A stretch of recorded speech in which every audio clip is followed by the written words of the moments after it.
Now we want to discuss the concept of performance analysis of digital communication, which is very key in understanding which modulation scheme works best for a given situation. So the criteria for comparing the performance parameters for digital communication scheme is our subject of today.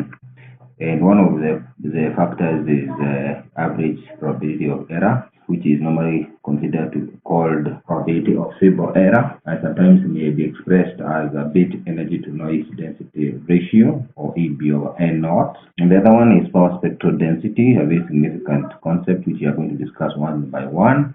Bandwidth efficiency, and finally the requirement of power and channel bandwidth of a given modulation scheme. So we will start with discussing the concept of power spectral density. And power spectral density is best understood when we are able to differentiate between a power signal from an energy signal. So what we know about energy signal is that the energy signal total energy, E, must always be bounded. It must not approach infinity and should be bigger than zero. We also know that its average power approaches zero. Average power approaches zero. But on the other hand, for the power signal, we know that its total power is bounded. That means it's bigger than zero and it's less than infinity. What we also know is that examples of power signal are the periodic signals. For instance,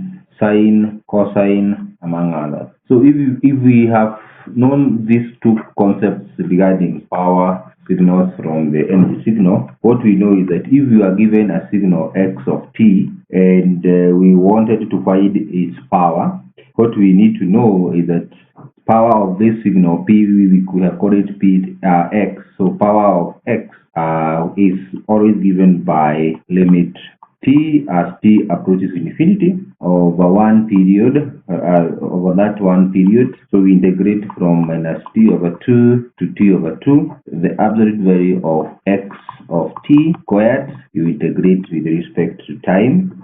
So this definitely will give us the power of this given signal. But what we also know is that if we are not able to determine the function xt, that means xt needs to be deterministic so that we can be able to evaluate this function. If it is not deterministic, then we cannot be able to evaluate the power of a given signal. What do we mean by deterministic? They are signals that follow a certain function that can be determined analytically. Xt is equals to 2 sine of xt. So if we know that xt is defined by this function, and this is what we refer to as a deterministic signal, that we can be able to determine the output as long as we know the time at which we are observing that signal, because we can be able to analytically express the function using a function that determines what it will be. On the other hand, we have another type of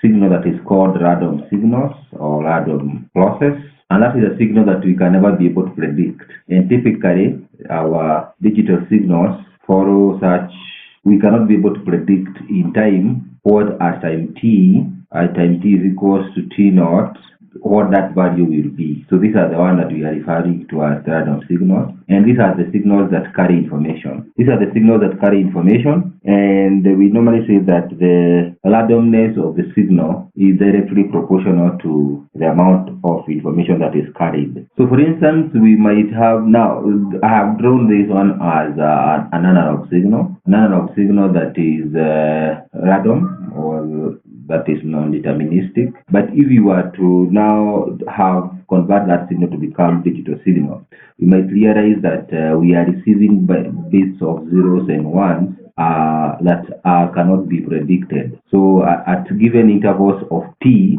we are receiving such kind of symbols. Therefore, we can never be able to predict what these pulses will be at a given time. And therefore, we are saying that this is xt now, which is now a digital function. When we cannot be able to predict, then we say that this one is carrying information and we cannot be able to express it as a function of time. analytically. And for that reason, we cannot be able to determine the Fourier transform. We will find out why we were talking about the Fourier transform. We cannot be able to find the Fourier transform of this one as is. And for that reason, because we are discussing the concept of power spectral density, that is why we normally require a function called autocorrelation function. And that is what we discuss now. But before we even discuss this, we say that when we talk about autocorrelation, there is a keyword here that we need to be able to know that is called correlation. A correlation means we are talking about how much are two variables related. So if you have x1 and x2, if they are related, that means that if we know x1, we can be able to know a portion or whole of x2. On the other hand, if their correlation is 0, then means if we know x1, we can never be able to predict what the value of x2 is. So when we talk about autocorrelation, we normally say that if we know x of t, then we multiply it with a delayed version of that function, then this will be able to give us the autocorrelation function of signal xt. And we normally express it as R of tau, where tau is our difference or the delay between the function and itself, is normally given by limit of t as t approaches infinity, the same idea that we had from minus t over 2 to t over 2, x of t minus tau dt. So that is this function now allows us to find the power spectral density, or the power that is carried by a Radon function. So having been able to determine the autocorrelation function of a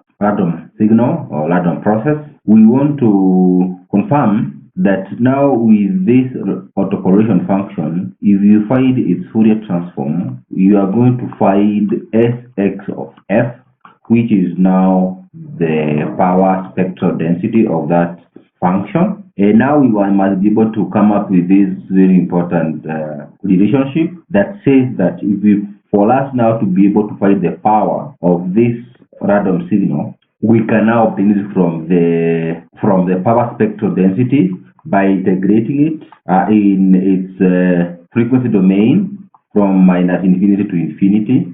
And now this defines for us the power that is carried by the Radon signal that was represented in time domain as x of t. So we have been able to show that power for a deterministic signal is very simplified by finding the 1 over t as limit t approaches infinity of x of t squared dt.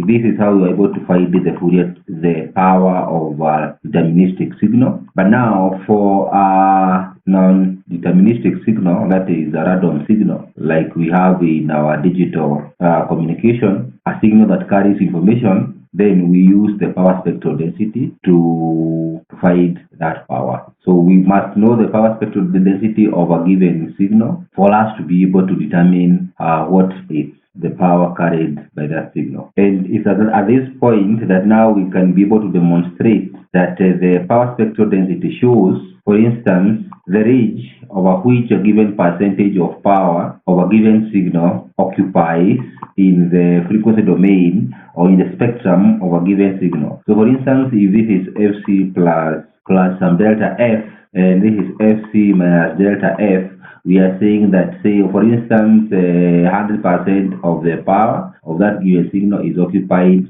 in this channel bandwidth. So that now summarizes for us the concept of power spectral density and how important it is in our evaluation of performance of different modulation schemes.